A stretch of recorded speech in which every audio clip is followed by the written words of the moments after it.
Thanks to ThreadUp and to my patrons over on Patreon for sponsoring this video.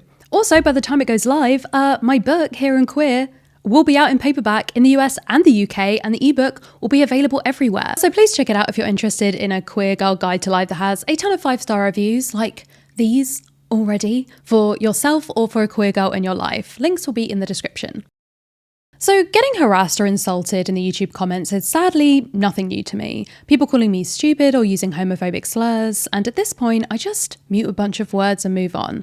Like, I'm able to separate their hateful and ignorant attitudes from my own sense of self-worth. But a couple of weeks ago, someone left a comment that made my heart drop to my stomach. I could feel myself getting really genuinely upset about it. It brought up a lot of emotions and insecurities I've tried really hard to work through. In the comment, they said that they couldn't believe that I was making videos and posting them publicly when I had such bad skin. I have acne. I've had it since I was 11 or 12, which means that it's been a part of my life almost 20 years at this point. In all my videos, I wear makeup that masks the worst of it, and here was some stranger who saw right through it and decided to make sure that I knew that they had to. And not just that they'd seen, but that they felt that they shouldn't have had to. Like, my existing in my own skin was something embarrassing or disgusting. I posted a TikTok earlier this year with a simple question. Can you list enough characters with acne in TV or movies that are portrayed as not being ugly or losers because of their acne to make up a full list? Enough to count on one hand even. And universally, the comments were full of people realizing that no, they couldn't. The same one or two examples were given over and over, but not much beyond that. It turned out that a lot of people, even those with acne themselves, hadn't really thought about it before, or the impact that this simple fact might have had on their own sense of self-worth growing up and into adulthood. So today, I want to look at the ugly truth of acne representation and the impact that these stereotypes and storylines can have on the mental health of those who have it in the real world. Representation. There are a lot of misconceptions around acne, partly because of the way it's portrayed in advertising and media, if it's portrayed at all. Characters with acne are almost always either a nerdy teen or a bad person, whose acne seems to be used to show their rotten inside displayed to the world. Even adverts for acne treatments themselves seem to cast clear-faced teens who say things like, "Oh no, the big school dance, and I have a zit," with seemingly no sense of irony. Acne, in one form or another, affects nearly 80% of teenagers, and yet teen characters are almost never seen with it on screen. This is perhaps because of the prevalence of adults playing teen characters. Adults can of course have acne, I'm a testament to that, but it's less common. This feels like a bit of a vicious cycle, right? Like, shows and movies want these leads to be cool, attractive, aspirational, and acne is seen as incompatible with that. So they give us these fresh-faced 20-somethings as a stand-in. If a character has relatable physical flaws, as pointed out by YA author Gino Dawson in an article from a few years ago, it's typically something cutesy like a lopsided smile or unruly hair. Acne is apparently a step too far. As long as this continues, there isn't a roadmap for attitudes towards acne to change, because it's simply never there to be engaged with. Even when they do cast teens, movies and shows seem to go out of their way to erase any hint of acne in most cases, including going so far as to digitally remove it in post-production like they reportedly did on the Harry Potter films. In TV especially, we see acne, or more likely a single pimple, crop up most often in single episode stories in teen and kids media, a one-off world-ending blemish that will ruin your school prom or big date and cause other characters to regard you with disgust. The message is overwhelmingly clear that acne makes you ugly and undesirable. In an episode of Hannah Montana, she's in an ad for Magic Glow Zit Cream with her face plastered on a huge billboard. The photographer has added a zit to her face that wasn't there in real life. Miley is distraught and sneaks back to the billboard later in order to paint over the zit and cover it up. The episode ends with her washing the paint off and proclaiming that looks shouldn't matter, but she never had that zit in the first place. And most of the episode is spent reiterating to the audience that looks do in fact matter a lot. I still distinctly remember the revulsion and panic from Miley's character in that episode, and I didn't even have the Disney Channel growing up. I think I saw that episode while I was round a friend's house randomly. I didn't remember the apparent ending message until I looked the episode back up for this video.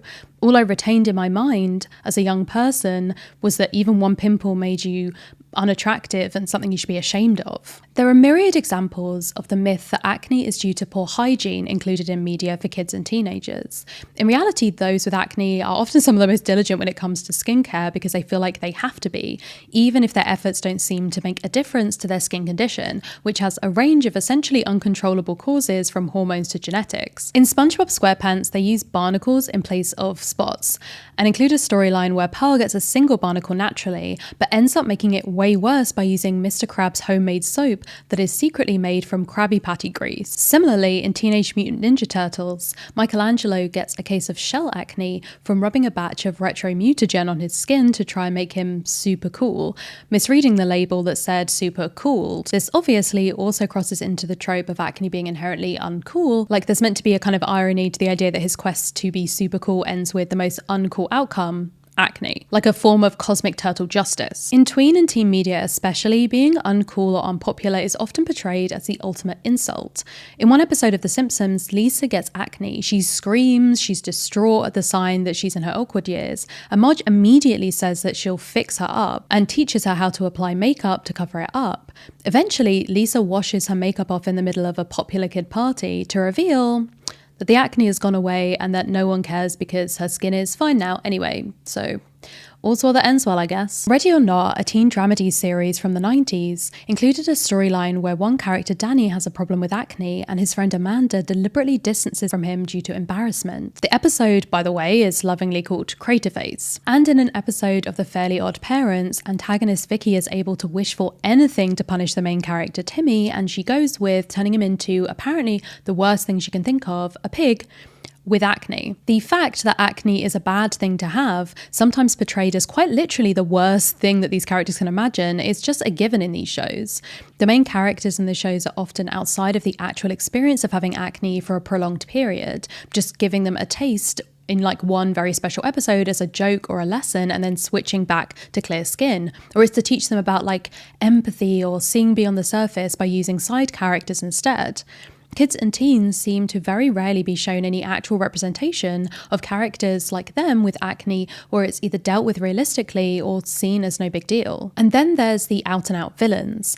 The wider phenomenon of disfigurement being tied to villainy has been commented on by some brilliant YouTubers. I highly recommend checking out Jen Campbell's videos on the subject, for example. Essentially, acne functions in much the same way with these characters. An outward marker of their villainy, something that is meant to evoke disgust and discomfort. You get brutish characters described as acne scarred with cragged, pitted faces. Even if they don't have active acne as adults, the marks from adolescence apparently remain as a reminder. In Grease, the antagonist of the piece is literally called Crater Face. Movies from Just Friends to The Stoned Age have employed this trope with abandon over the years. In the Disney Channel series Wizards of Waverly Place, there is even an episode with a magical zit that is like overly obnoxious, rude, and acts like really sleazy towards the girl that the guy that he's like attached to likes, kind of continuing in a personified way the idea of acne being inherently gross. Okay, so TV and movies with teens, let alone adults, isn't giving us much hope. What about other areas of media? Let's take advertising, for example.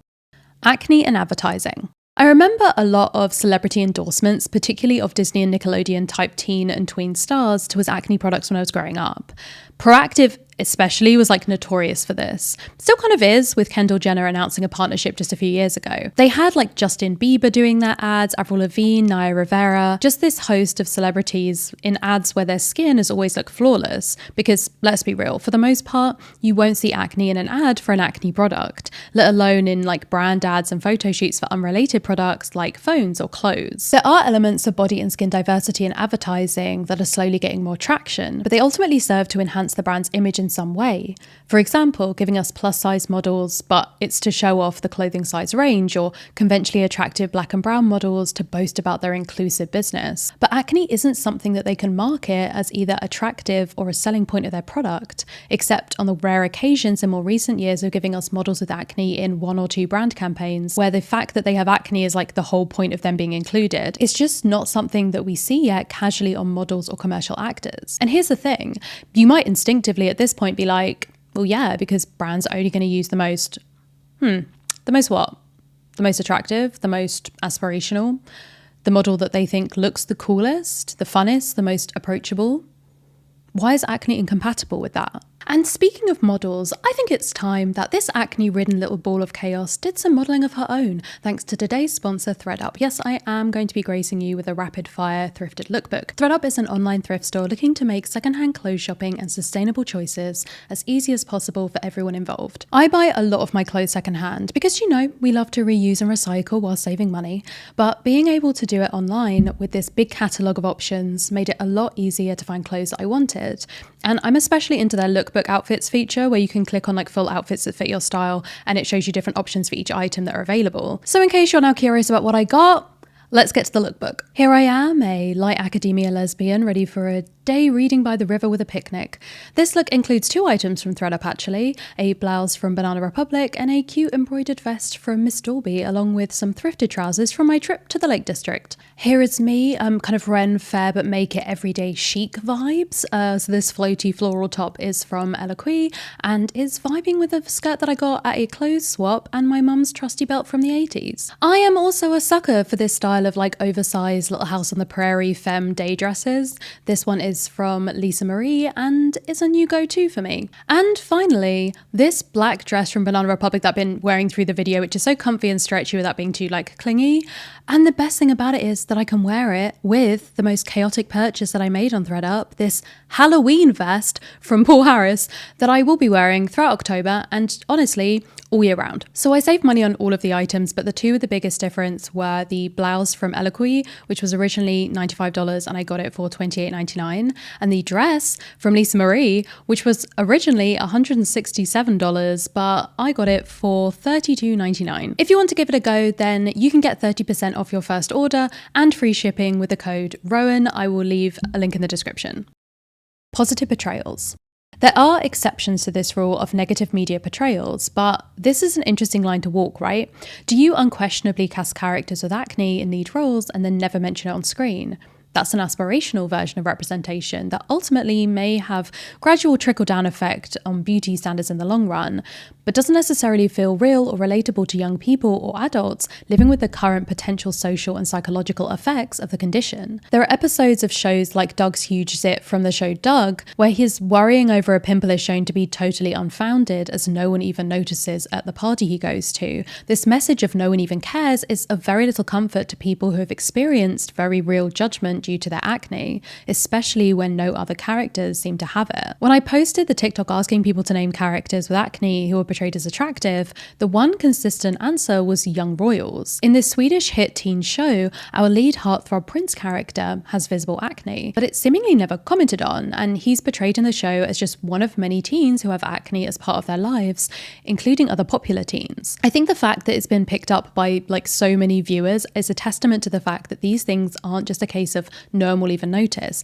because like acne is a very visible thing. People will notice. But for those who have or had acne, noticing when it's in a show like this can be very powerful. There was another show that I was excited to include in this video that I watched last year, The Wilds, a series about a group of teen girls who were stranded on a deserted island after their plane to a retreat crashes into the ocean.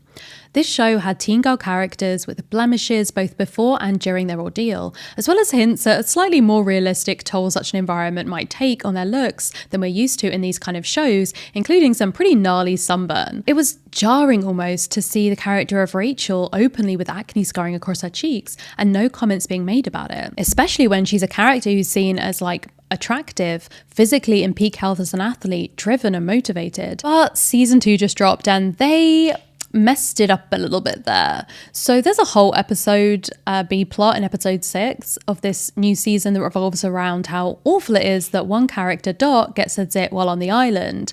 Like they're literally stuck on a deserted island with a lot more to worry about and no need to care about aesthetics at all. And the other girls agree that this is a bad thing and that it's gross, which just...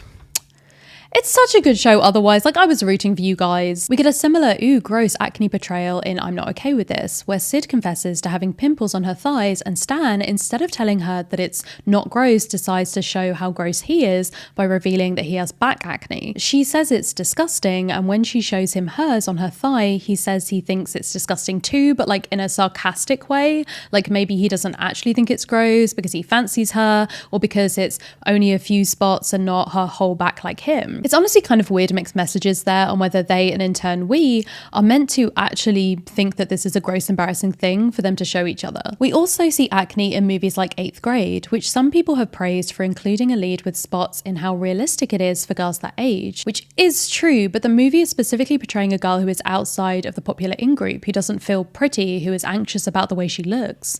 It gives us this awkward, uncool character stumbling socially, where acne is pretty much the go-to stereotype, even though the movie treats her with more empathy than we're used to. And then probably the most talked about lead with acne from recent movies is Saoirse Ronan in Lady Bird, which was a choice that was made after a suggestion by the makeup artist. Ronan has pointed out that acne is something that she'd never experienced until close to the start of the filming of the movie, and then only for a limited time, brought on by long shoot days and heavy makeup for another project. But her first breakout coincided with Lady Bird and gave them the opportunity to portray not Ronan's teenage skin experience, but a lot of our teenage skin experiences. I am definitely glad that they didn't decide to artificially add acne to Ronan, but all credit to the makeup artist for suggesting it, because without which it seems like the movie would have covered Ronan's temporary acne anyway. It wasn't originally part of the script or the movie or the plan for the character. And finally, talking about representation, we should probably talk about Euphoria. So Maud Apatow opened up in Vogue about struggling with acne while filming season 2, and specifically cystic acne, which is the raised kind, so it can't be covered by makeup so easily. And the fact that she specifically requested that the director light her very carefully in order to try and hide it. Euphoria is a show with adults playing teens, where they put these characters into very mature and sexual situations, so it's maybe not that surprising that they might want to keep up the appearance of airbrushed skin to suit this kind of aesthetic. But where it gets even more interesting is that Rue in season 1 points out that drugs can ruin your skin, and then what do you know, they gave Rue acne in season 2. Because actual acne from an actress should be diminished on screen as much as possible, but can be included if it's to emphasize an unhealthy off-the-rails character, because they're the type of people who have bad skin, right? The history of perfect skin. So how recent is society's obsession with perfect skin? We know that other naturally occurring bodily phenomenon were essentially drummed up with social stigma to sell products like razor blades to remove women's body hair, for example. Is acne reduction just a modern invention? No, it turns out it's been around since at least the days of ancient Egypt, with acne treatments of the era even being entombed with King Tut, presumably to help clear up that skin in the afterlife. There is an unfortunately negative reference to acne in Shakespeare's Henry V, and in 18th century France, patches to cover acne as well as smallpox scars and other skin marks and scars became a fashion trend.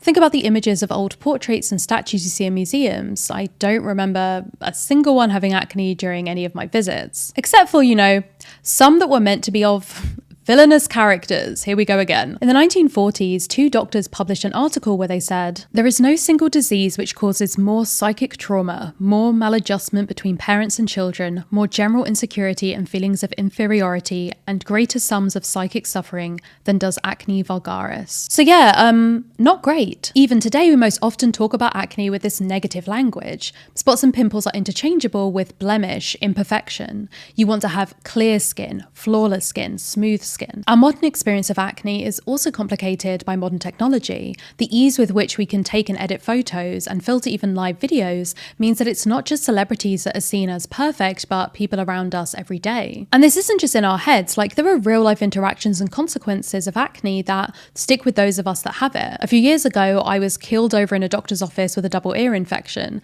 At that point, I've been spending hours in A&E. I was letting out the kind of muttering whines that you only make when you can't even think of words through the pain. And the doctor, leant back after examining my ears, proclaimed that, yes, I did have an ear infection, that he would prescribe me some medication, and with a grimace said, "You really need to see someone about that acne, huh?" The pain of that one sentence felt just as devastating as the pain I'd come to hospital for in the first place. There have been recent moves by online influencers and body image advocates to try and destigmatize the condition.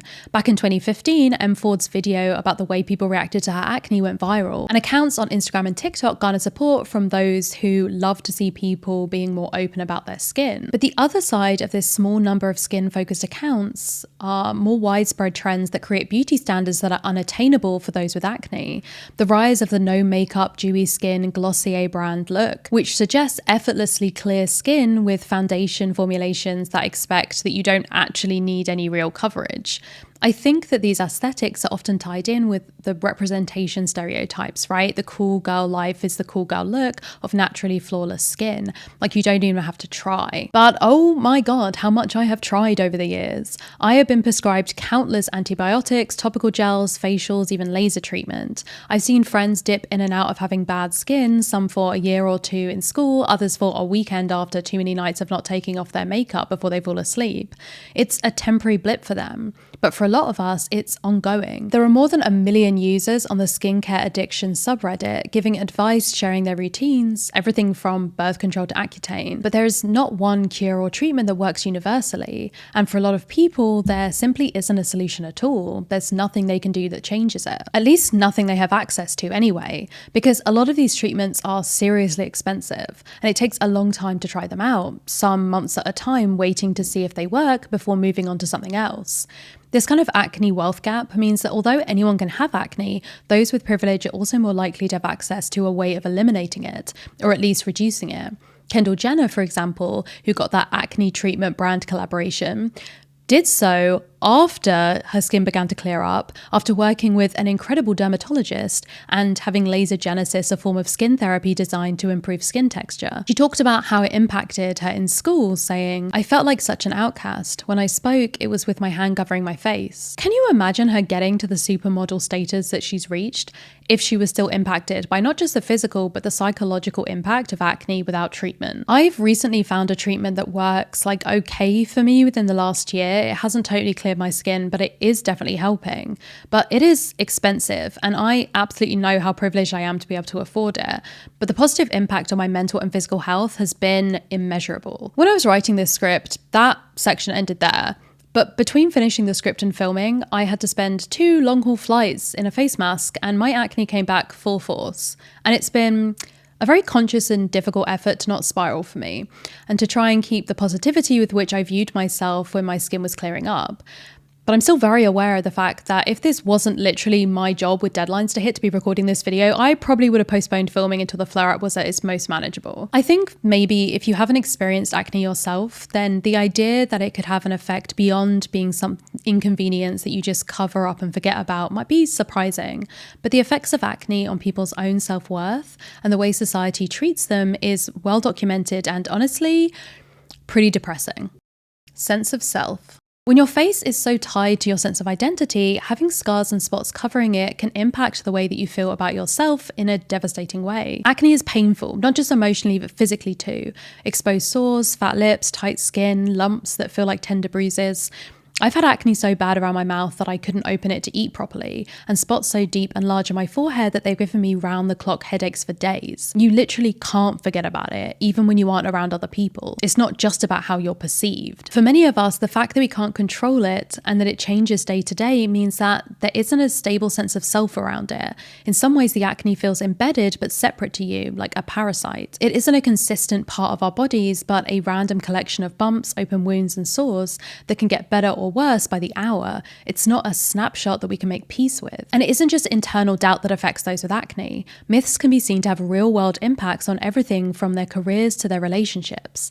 A study published by the American Academy of Dermatology had participants look at pictures of people suffering from various skin conditions like eczema, warts, psoriasis, and acne, and then completed a questionnaire exploring their reactions. 62.5% of the viewers got upset by the acne images, 55.4% believed that acne was caused by poor hygiene, and 50% thought it was infectious. The majority said that they would feel ashamed if they had acne, and 41.1% said that they would feel uncomfortable being seen in public with a person with acne, with 44.6% feeling uncomfortable touching them.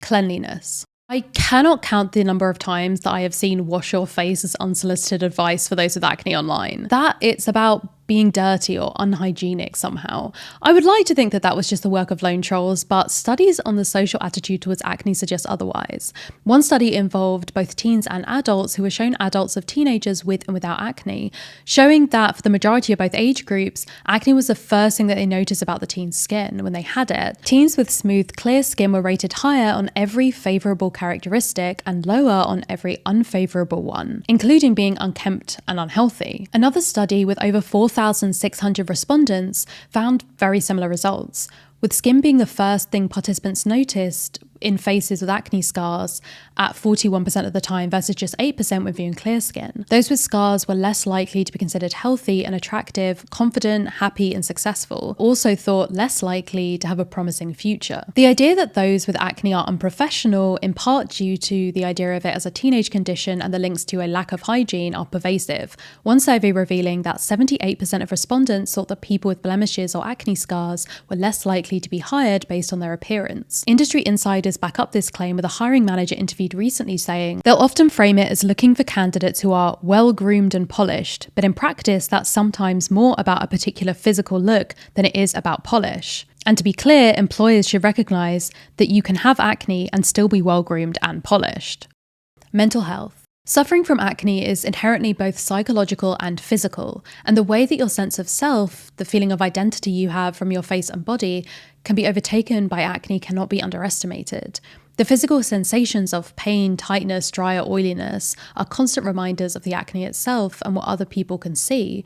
We've already seen how the representation in media tells us that what they see is going to be met with pity, disgust, or bias. And so when you have acne, you are almost always aware of that. For years, dermatologists have talked about the link they see in their patients between acne and mental health issues, including depression and anxiety. Dr. Tanya Bleicher, president of the British Association of Dermatologists, has said, acne has a particular effect on appearance, so in addition to depression and anxiety, it can be damaging to self-image, leading to isolation and sometimes to severe mental health disorders. The National Institute for Health and Care Excellence in the UK is now recommending mental health support for people severely affected by their acne as part of any treatment. And this isn't just anecdotal. A 2016 study of dermatology patients found that a significant impact of acne was noted on emotions, daily activities, social activities, study, work, and interpersonal relationships. British researchers found in a study published in the British Journal of Dermatology that people with acne have a 63% increased risk of depression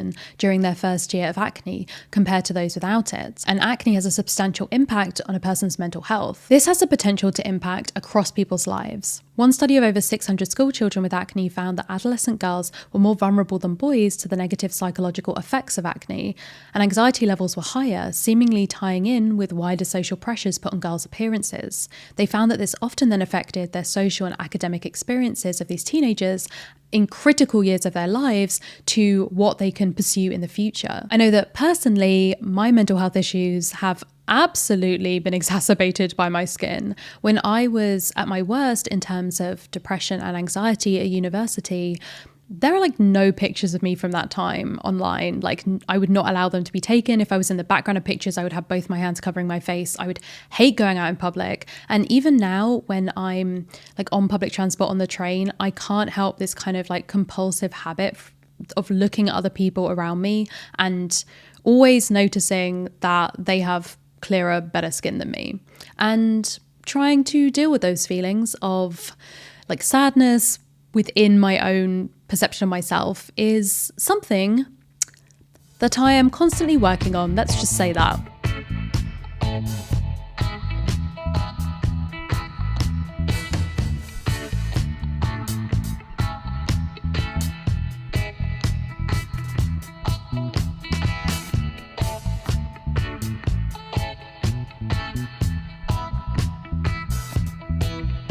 The skin positivity movement. There have been people trying to combat this, especially in recent years. The skin positivity movement is essentially the body positivity movement's younger, lesser-known cousin. I mentioned M4's 2015 video earlier, seen by many as one of the first acne-specific pieces of social media awareness raising. In 2018, the hashtag #FreeThePimple was started, aiming to destigmatize acne and help people embrace their skin, encouraging them to post unedited makeup-free photos of themselves. There have also been pieces written about the acne positivity shown on TikTok over the past year or so, particularly the popularity of the boys with acne hashtag, where comments are filled with girls giving compliments and encouragement to boys who have acne.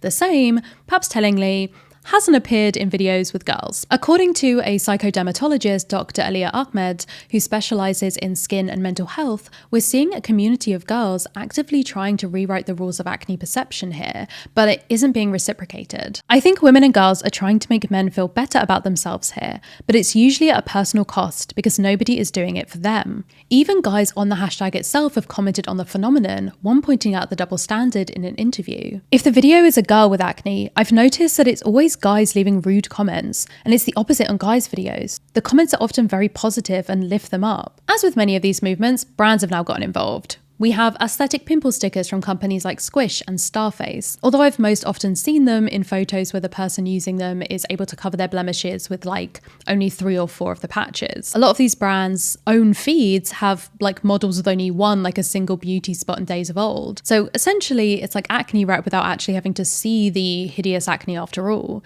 Having used a few of these brands before, I can also confirm that even their bigger sizes are often too small for typical like nodular or cystic acne.